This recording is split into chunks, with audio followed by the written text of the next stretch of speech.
All right, speakers all in order. We're going to get started. All right. We're going to get started. I'm going to announce, please. All right, good morning, everybody. We are kicking off our One Voice press conference, LA County, LA City together. We have a short presentation today. We're aiming for conciseness. So we're going to start off with the LA County Director of the Office of Emergency Management, Kevin McGowan. Thank you, Helen. Hi, my name is Kevin McGowan. I'm the Director of the Office of Emergency Management for Los Angeles County. There is an extreme amount of frustration, anger, fear with regards to the erroneous messages that have been being sent out through the wireless emergency alert system across LA County. I can't express enough how sorry I am for this experience. First of all, I want to clarify, this is not human-driven. There is no one sitting at a desk right now initiating emergency alerts. I want to restate that. Right now, as these alerts are being issued, they are not being activated or initiated by a person. This is my top priority. I am working all hands on deck with the Federal Emergency Management Agency's Integrated Public Alert and Warning Team. We have every technical specialist working to resolve this issue and to find the root cause. I implore everyone to not disable the messages on your phone. This is extremely frustrating, painful, and scary, but these alert tools have saved lives during this emergency. Not receiving an alert can be a consequence of life and death. As we continue to work on the root cause, I ask everyone that gets an alert to verify if they are in an evacuation warning or order to go to alertla.org, lacounty.gov/emergency, or dial 211 for assistance. The mapping is accurate on where evacuation warnings and orders exist. Again, this is my top priority. This is the top priority of my partners at the state and at FEMA with the Public Alert and Warning Tool to resolve this issue as quickly as possible and identify the root cause. Thank you. Thank you, Kevin. Thank you, Kevin. Good morning, everyone. I'm going to make this very short because we've got a full list of people that want to present today. You're going to hear information from our Insurance Commissioner, Ricardo Lara. Thank you for being here, about how residents can get connected to insurance support to recover and rebuild. And I was up in the Alpine area last night, and the common question was, how do I navigate the insurance process, and will I be able to get insured again? And so I felt it was important for us to hear from our Insurance Commissioner, who's been very engaged on this issue. And then I just want to say to everyone, you know, I've been out and I've heard from my residents, and I think we've all had someone impacted by this fire. I keep saying it, you are not alone. I talk to families that have lost everything, and they don't know where to go. And as the supervisor representing that district, but also as a chair, I speak for this board. We are here to support you, and we will be here for the long road to rebuild. So with that, I'd like to turn it over to Mayor Bass to say a few words. Thank you, Chair Barger. All of us here are working urgently and around the clock to confront this ongoing firestorm. And when we are on the front lines, when we're in the command posts, when we're in the Emergency Operations Center, we carry with us our friends and neighbors. That is what this fight is all about. It's about those friends, neighbors, and loved ones who have fled their homes, those who have lost their homes, those who have lost their lives. To all Angelenos, we are fighting hard for each of you. So here's our city update responding to this natural disaster. LAFD battled all night on the Palisades fire, the Hearst fire, the Kenneth fire, and airdrop efforts, thank goodness, continue. LAFD also responded to and extinguished fires in Pacoima, Hollywood, Studio City, and more. I do want to let everyone know that Griffith Park, including Runyon Canyon, will be closed through Sunday. Yesterday, President Biden pledged his full support for response efforts, including FEMA reimbursement 100% of our disaster response costs. FEMA also launched resources and support for Angelenos impacted by these fires. Visit disasterassistance.gov to apply. We have worked with the governor and Sheriff Luna to secure the National Guard, which will back up and free up our firefighters and police officers and play a key role in securing our evacuation zones to keep people safe and to protect against anyone thinking of taking advantage of this tragedy. People from across LA, the nation, and the world are asking how to help. Yesterday, I spoke of the California Community Foundation's Wildlife Recovery Fund, and today I'm grateful to share that within 24 hours, they have raised $2.5 million from 4,000 generous donors. Visit calfund.org. I also mentioned that Airbnb has been working through the 211 online portal to provide free temporary housing. Now, the demand has been extremely high, and Airbnb has increased their commitment to providing emergency assistance for now 25,000 evacuees, first responders, and others impacted by the fires. Visit 211la.org to get connected. With so many homes and businesses lost, we are already putting plans in place to make sure that we aggressively rebuild. My office is leading the city effort to clear the way. Red tape, bureaucracy, all of it must go. This will be an enormous undertaking, but we will be ready for it because we will not rely on the old way of doing things. For this recovery, we will have, like we have done in other areas, we shake up the system and move forward with new strategies and policies. I don't believe that there is anything that Angelenos cannot do if we stand together. Thank you. Now I'd like to introduce LA County's 3rd District Supervisor, Lindsay Horvath. Good morning. I want to first start by thanking our first responders who were focused in the Topanga region yesterday and responded swiftly to the Kenneth fire. Incredible action from firefighters who are giving multiple fires absolutely everything they've got. Initial reports led our department to serious concerns, but we have the absolute best, most experienced teams leading our efforts, and even with the most challenging circumstances and terrain, they have been able to deliver. Next, I want to express my deep frustration with the alert system that is causing confusion and additional panic for our communities at this time of extreme crisis.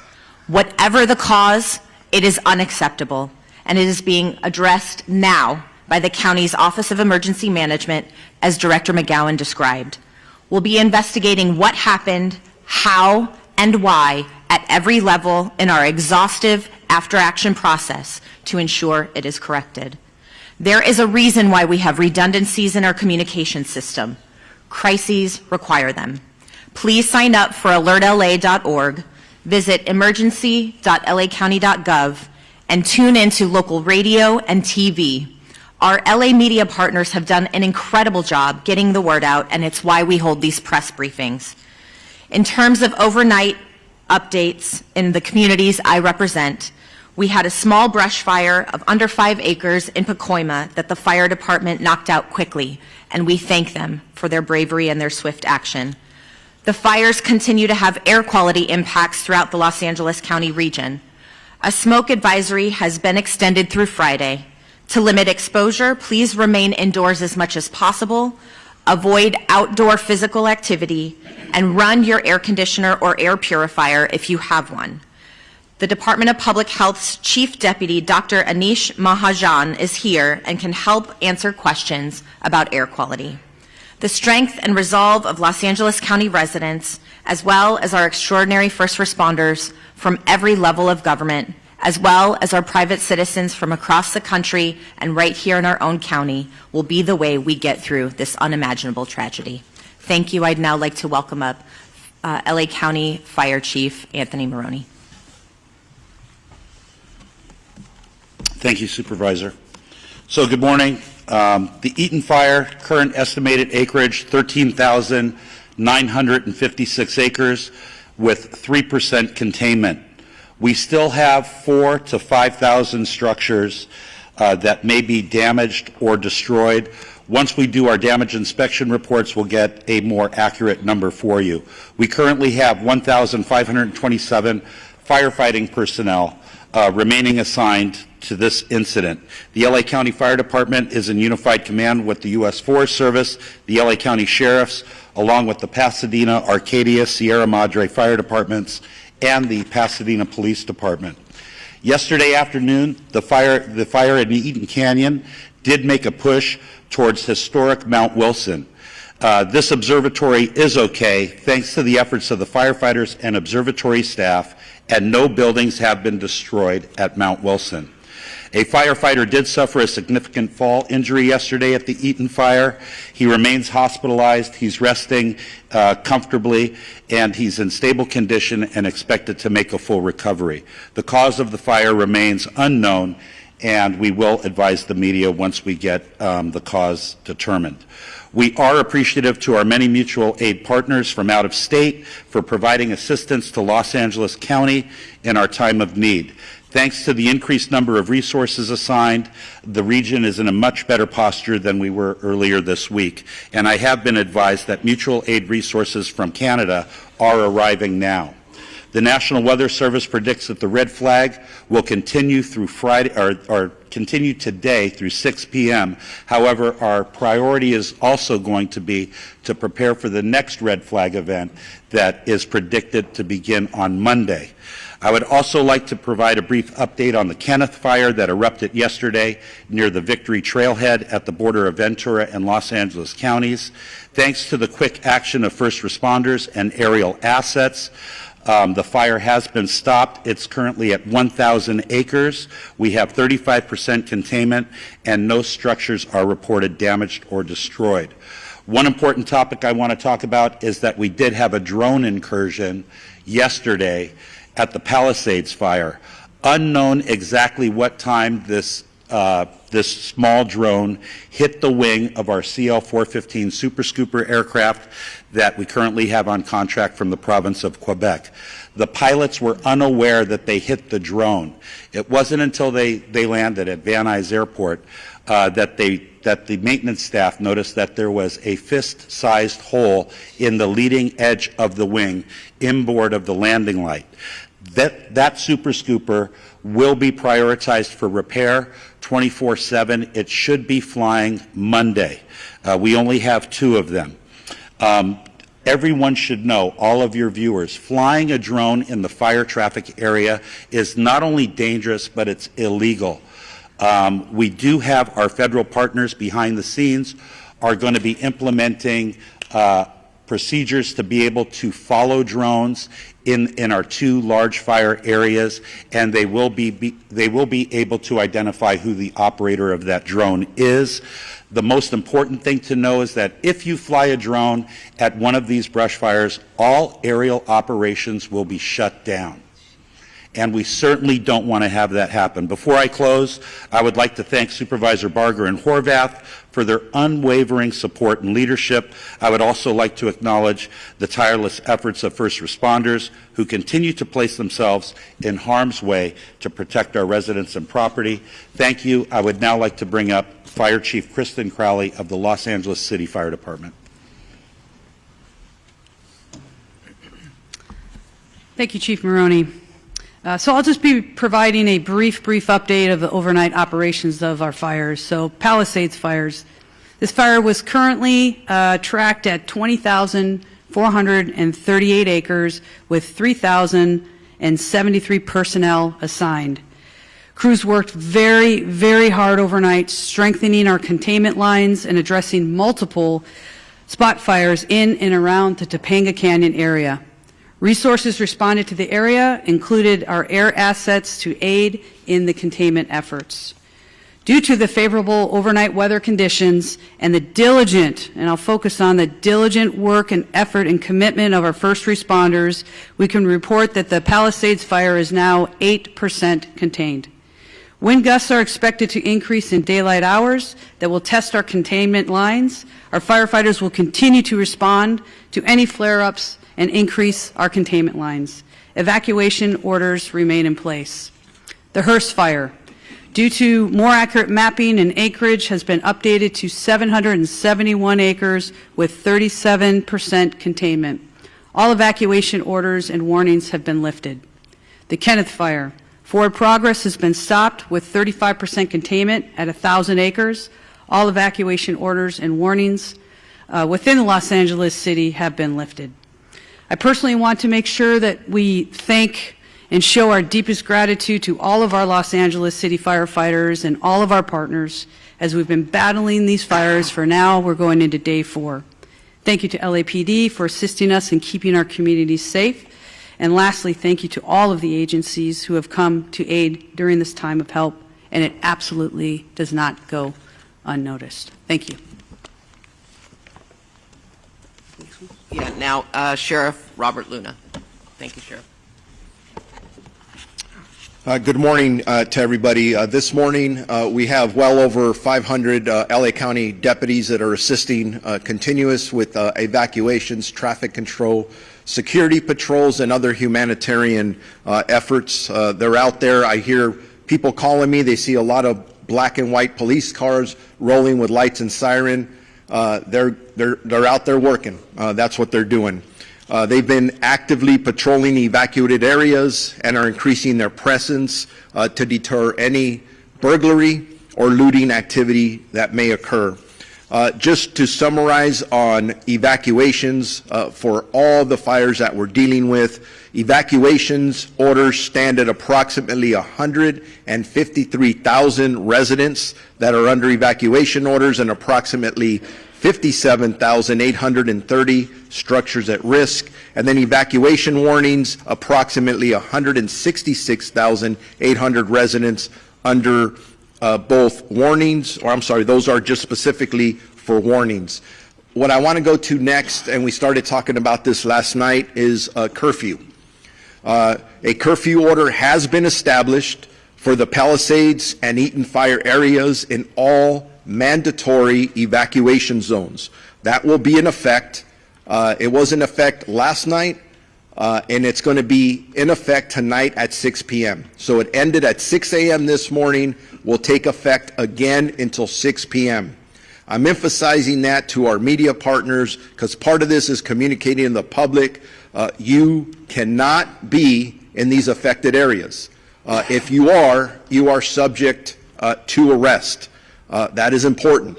We're not doing this to inconvenience anybody. We're doing it to protect the structures, the houses that people have left because we ordered them to leave, and I want them to feel confident that we are doing everything we can to secure that. This curfew will be strictly enforced and is being taken to enhance public safety, protect property, and prevent any burglaries or looting in the area that the residents have evacuated.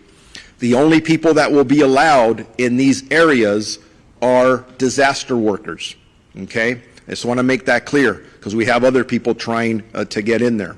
And by the way, media partners who have legitimate media credentials, yes, you may enter those areas unless it's very, very unsafe and somebody tells you not to for that reason.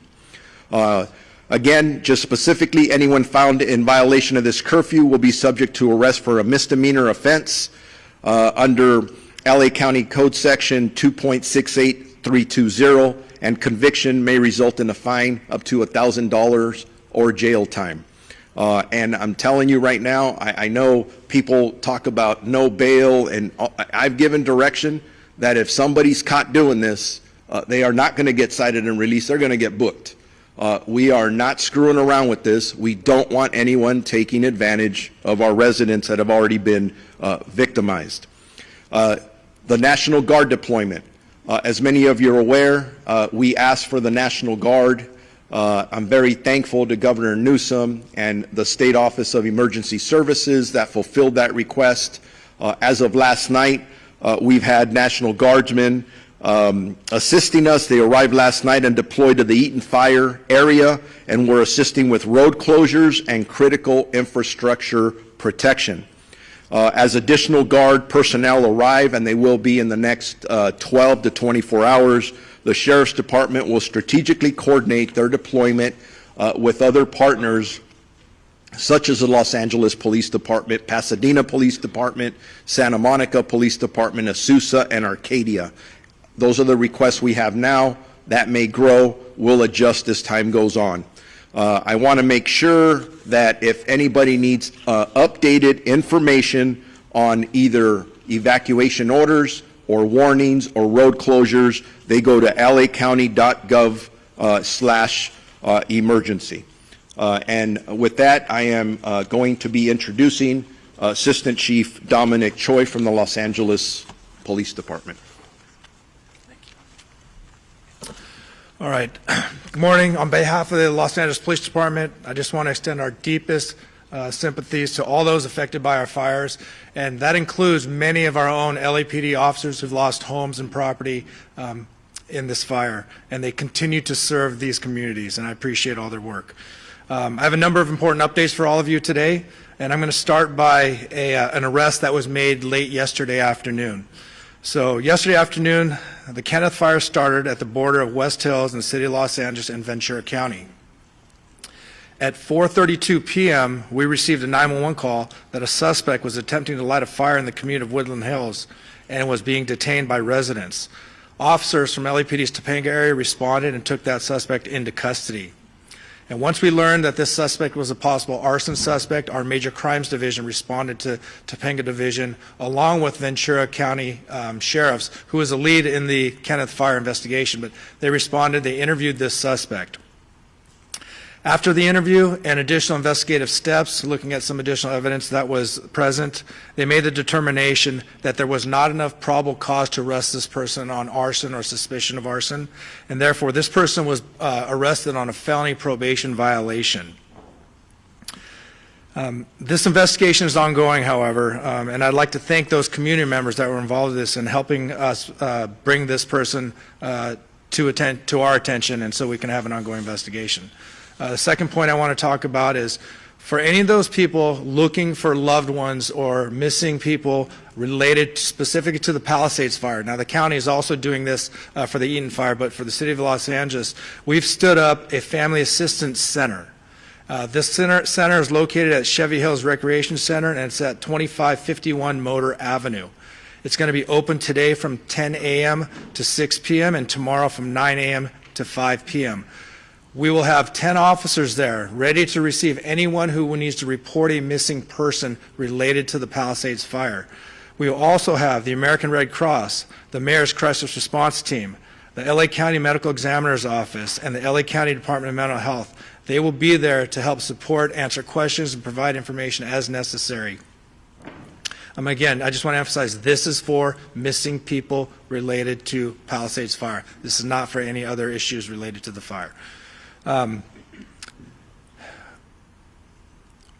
LAPD and our law enforcement partners are actively maintaining law and order in the areas impacted by the fires. We're patrolling these areas to deter criminal activity and to continue to ensure public safety. Today, we're deploying 210 officers in these impacted areas. This deployment includes our partners from LA Port PD and LAWA PD, and I'm thankful for their support. Again, protecting our homes, businesses, and evacuated and vulnerable zones are our priority, and we will continue to ensure that no one takes advantage of these situations. You've heard this message before, but I'm going to say it again because it's so important and so critical. Looting has zero tolerance. Looting or exploiting in the disaster areas will not be tolerated. Anybody caught looting or committing crimes in the affected areas will be arrested and prosecuted to the fullest extent of the law. We'll remain vigilant and patrol these areas and ensure that we can mitigate any activity like this. And again, if you haven't already done so, you will start seeing in the city of Los Angeles the National Guard being deployed at the Palisades fire. Their role is going to be traffic control, managing roadways to ensure access to affected areas is restricted to authorized personnel only. They're going to be manning critical infrastructure security, as well as doing checkpoints and verifying credentials for those for ingress and egress. And lastly, these measures, controlling access, they are necessary. I just want the communities to know they are necessary for public safety and for proper community recovery. They are inconvenience, but it's something that we have to do. Residents are encouraged to call 911 if they see any suspicious activity. Law enforcement, National Guard, and other first responders are here to support this community and ensure their safety in a difficult time. Our commitment remains steadfast to restoring safety and normalcy as quickly as possible. Your cooperation and resilience from the community are greatly appreciated. Thank you. And at this time, I'd like to introduce Los Angeles County District Attorney Nathan Hochman. Thank you and good morning. The District Attorney's Office will be considering up to now 5 different types of cases that will eventually be presented from law enforcement. Let's start with arson. If it is determined that there is a man-made and intentional setting of any of the fires involved in this situation, the people who committed this arson will be arrested, they will be prosecuted, and they will be punished to the full extent of the law. Right now, obviously, law enforcement and the firefighters are focused on containing these properties, saving lives, saving homes. But eventually we will get to the causes of those fires, and in that part the DA's office will be working with law enforcement to go after anyone who is guilty of the crime of arson. Second types of crimes. If people are going to violate this curfew restriction and they get arrested, they will be prosecuted. Let me back up what the sheriff has said. In order to protect the homes of people who have been ordered to leave those homes, the sheriff, the Los Angeles Police Department, and local law enforcement is going to be working overtime to protect your home. In that way, if you violate the curfew, you will be arrested and then you will be prosecuted by the district attorney's office. Third issue, looting. Looting is a despicable crime. For the people who've already been arrested, please know that this is not going to end well. You will be punished to the full extent of the law, and I'm sending this warning message out again. If you want to take and go ahead and take advantage of people who have tragically suffered enormous losses in this county, the district attorney's office, working with law enforcement, will make sure you are arrested, you are prosecuted, and you are maximally punished. Drones. If you're thinking that it's fun to send a drone up in the area for your own amusement, or you want to get information that nobody else can get, and you do it in one of these areas for which drones are not permitted, I'll repeat one more time. You will be arrested, you will be prosecuted, and you will be punished to the full extent of the law. And the last type of crime that we'll be looking at are scams, and we're already seeing them. We're seeing people being targeted in GoFundMe scams by people who are trying to entice people to give money to people who have suffered, when the people who are arranging this GoFundMe page are nothing but scammers. You must be aware of who you are being approached by and who you actually can go ahead and give your money to if you want to help them. We're going to see that eventually with insurance scams. We'll see it with government benefit scams, and yes, they are going to target the people who have been tragically affected, and you cannot allow them to do it. I would suggest that if you want internet resources and who to give money to, go to recovery.lacounty.gov. It has a whole list of organizations that you can, if you want to, contribute to, and it does it in both English and Spanish. Also, you can go to the LAFD.gov's website as well. But my message to the public is beware. These scammers look at this as an opportunity. Do not let them take advantage of you. And one more message to the scammers: you will be arrested, you will be prosecuted, and you will be punished to the maximum extent possible.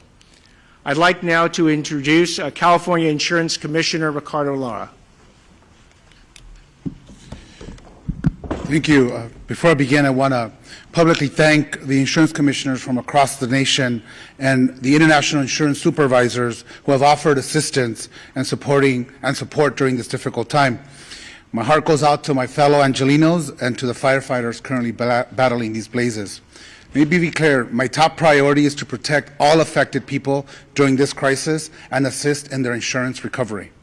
My primary concern at this very moment is to ensure that wildfire survivors receive the insurance benefits to which they are entitled to as soon as possible.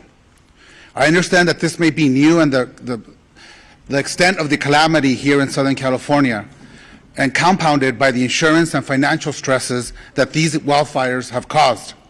However, at the Department of Insurance, we have been confronting wildfires and other natural disasters throughout our entire state for a very long time, making us, unfortunately, response experts. Now is the time for you to focus on your family and on your health. The last thing you should be worrying about is your insurance. Here's what I've done to protect our wildfire victims to date. I am using my moratorium power to stop all non-renewals and cancellations.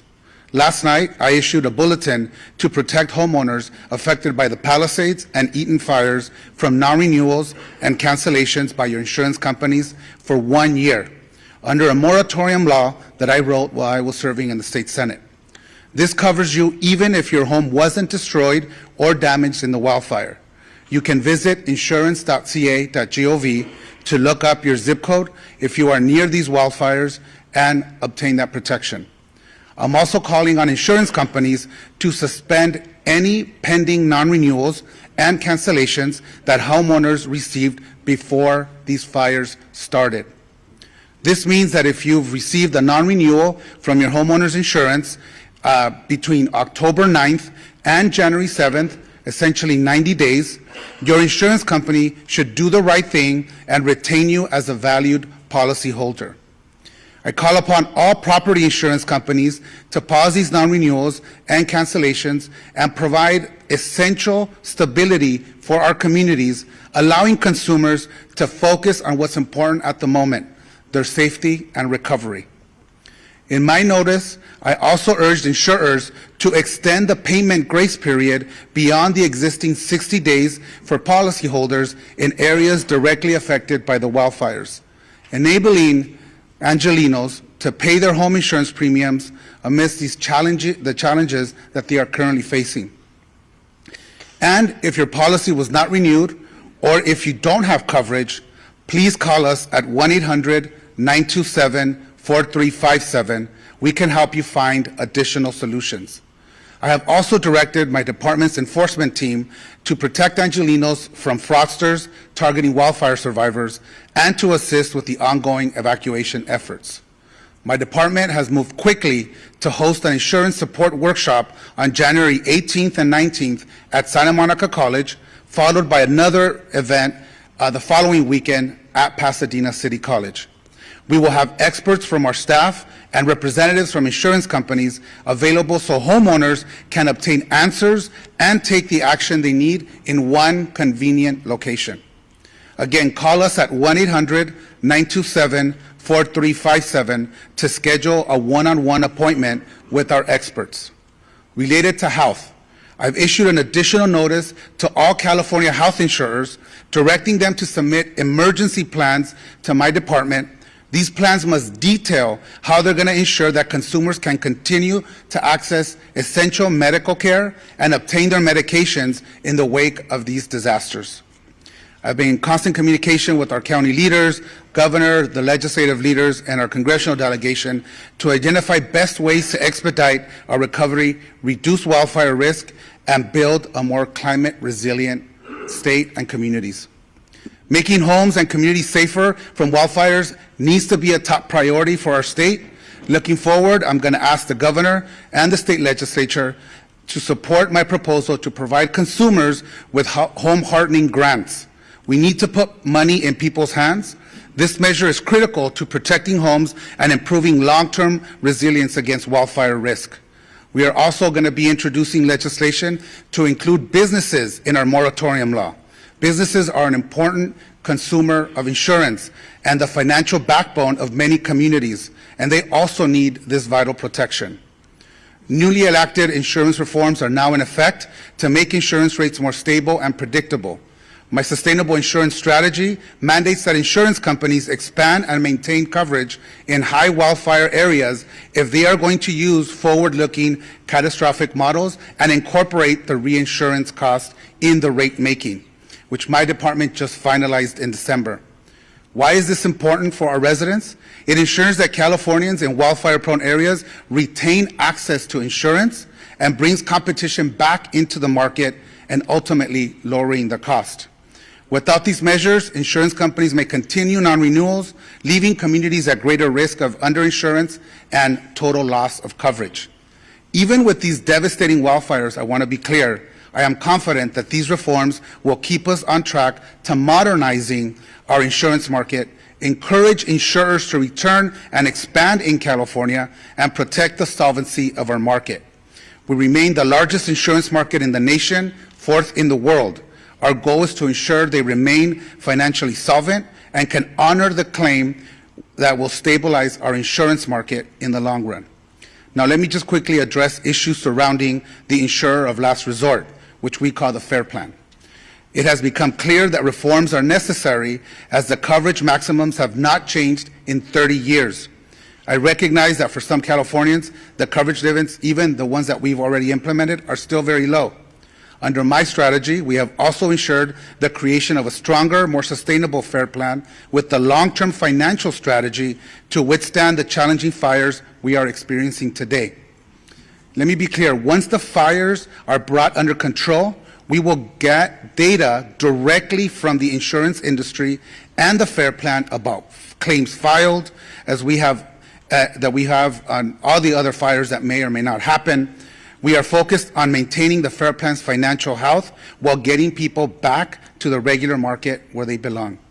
In closing, our actions are focused on ensuring that the insurance companies meet their commitments to the consumers, that Californians are protected, not just in this crisis, but beyond. We are here to help. Please call us. We speak multiple languages in whatever language you feel comfortable. Insurance can be complicated. We are here to help you decipher your policy and help you understand what your rights are as consumers. Please call us at 1-800-927-4357, or you can use our live chat feature on our website at insurance.ca.gov. Together, we will get through this, I can assure you, and thank you. LA County Assessor Jeff Prang. Good morning. Right now, government is very focused on bringing these fires under control, but in the coming days, the focus will return to recovery. Initial reports suggest that 10,000 properties have been damaged or destroyed, with hundreds more likely to be discovered in the coming days.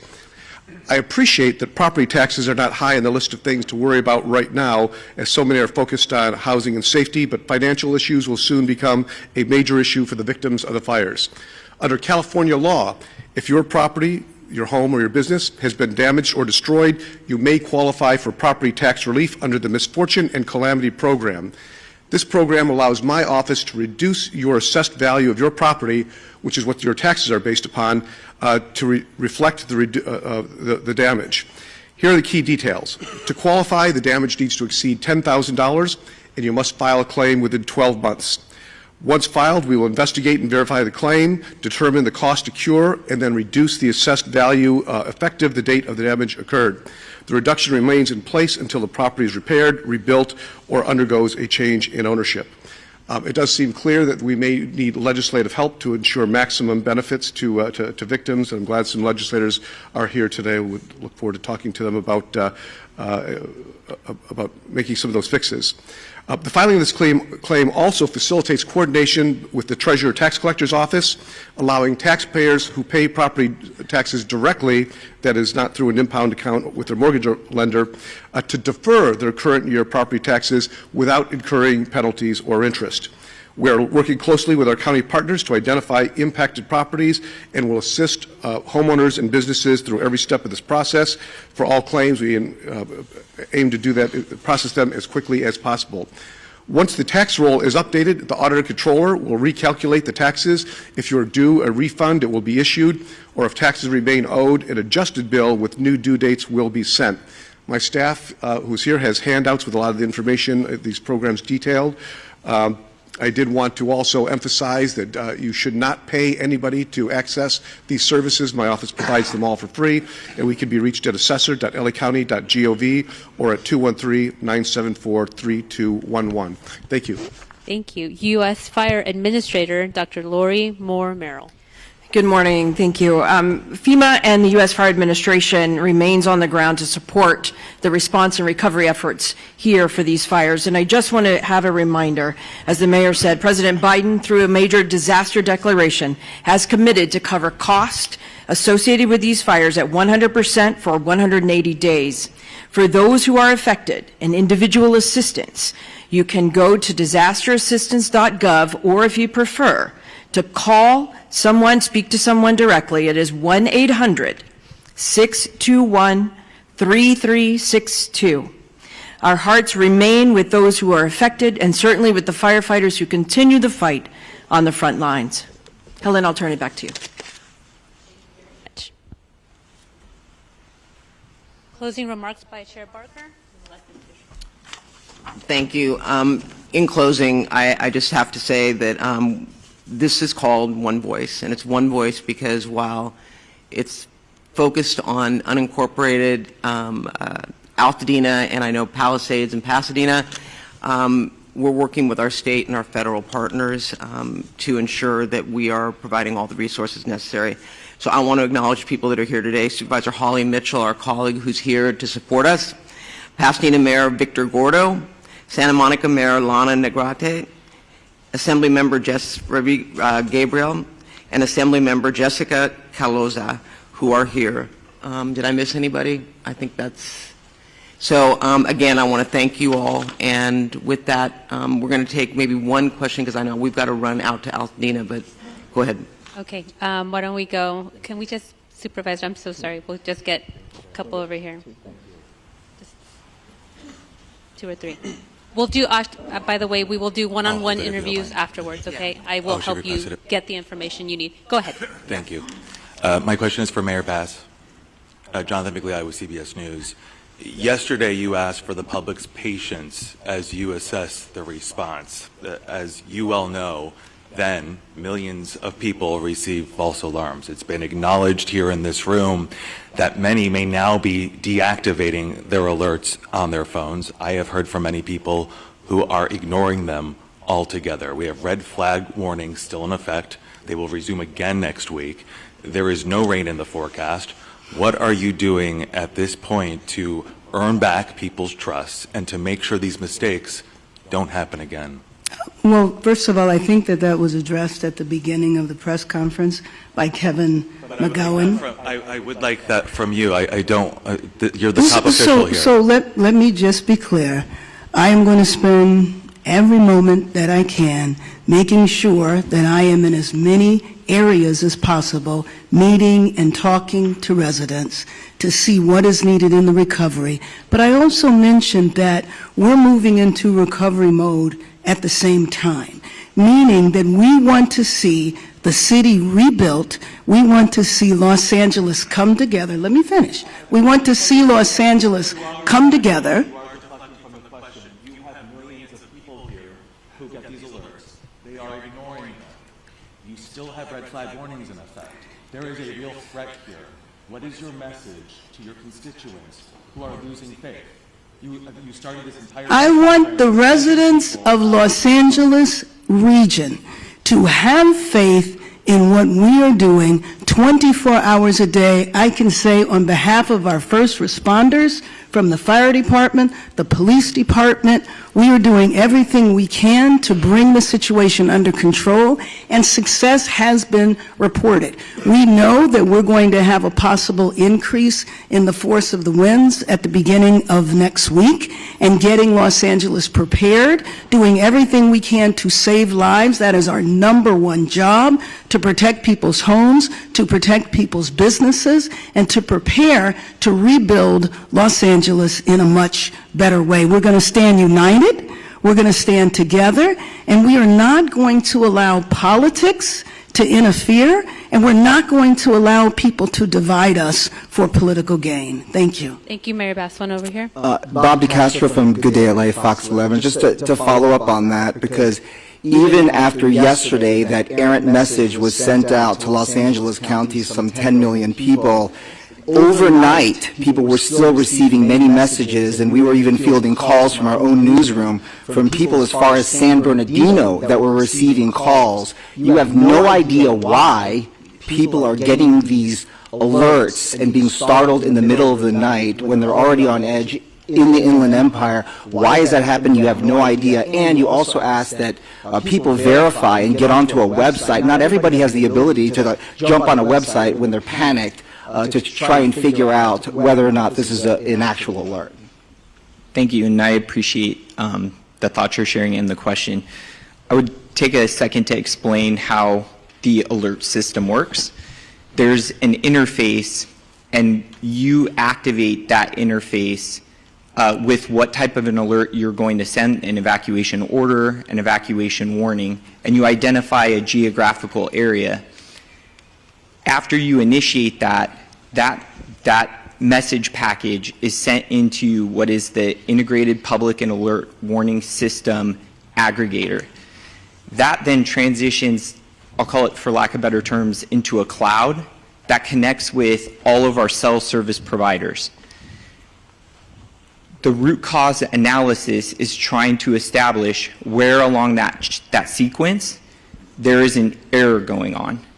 And in addition to that, it is important to understand that the cellular phone towers have different reach in how they're activating the message to the cell phone. And so it's a common phenomenon that there's a term called bleed over, where a cell phone that may be in a different jurisdiction or a different area is receiving that message from a cellular tower that may be geographically in a different space. So right now our number one priority is to establish how we can work with in coordination with our federal and state partners, how we can stop the messages that are going out right now that are not being initiated by a human action, to stop that, and then understand how that occurred so that the tool can still be used for what was identified as like a critical fire weather that we're still experiencing and will continue to experience. So can I just follow up on that? The bottom line is we are going to drill down, because I too got the alert. I got 2 alerts, and then I got an alert telling me to disregard the alerts. And, you know, as someone who has communities that are on edge, that are lined up, and I'm sure Mayor Gordo has the same situation going on as well, they're on pins and needles thinking that they're next. So we're drilling down right now, and the way it's described to me is there are towers that are now powering up, and it's up in this cloud. It's kind of like when you send an email and it goes into draft, and then once you hit internet, it gets sent. Similar, but my question is, why can't we turn it off? And the answers we're getting are not satisfying. I'm not making any excuses. It's unacceptable, and it is frustrating because we are asking people to trust us, to believe us when we say evacuate. So if we're going to tell them to evacuate, we better make darn sure we're targeting the right people. So don't think we're taking this lightly. I'm not. And I know that my residents aren't. So I hear you loud and clear. The frustration you're hearing from me is based on the frustration I'm hearing as well from my constituents who are asking, when we get it, is it going to be legitimate? Should we listen or should we ignore? Or disable altogether? So, Chair Barker, the verification, so people are just supposed to go on this website, find this website to figure out if it's real? I think that's absolutely ridiculous, and I told Kevin McGowan that. To tell people to go on a website when they may not have access to an internet is absolutely absurd, and that is, quite frankly, not something that I am recommending. Obviously, for those that want to find out where the evacuation centers are, or the evacuation locations are, they can go on there, and it is an accurate map. But I'm not going to tell people, if you get the alert, go on and check. I think that we need to fix this problem so that, in fact, when an alert goes out, it is a legitimate alert that people can listen to. So I hear you. I hear that criticism. I personally, when I heard it, didn't feel that I was going to tell people, well, if you get it, just go on a website. They can, but that's not going to satisfy the frustration that people have. So I just want to make it clear to you. Thank you, Chair Barger. We are at time. We're over time. Thank you. We will do one-on-ones. If you need assistance, please come see me or a member of the team. Thank you, speakers, again. Thank you all for attending.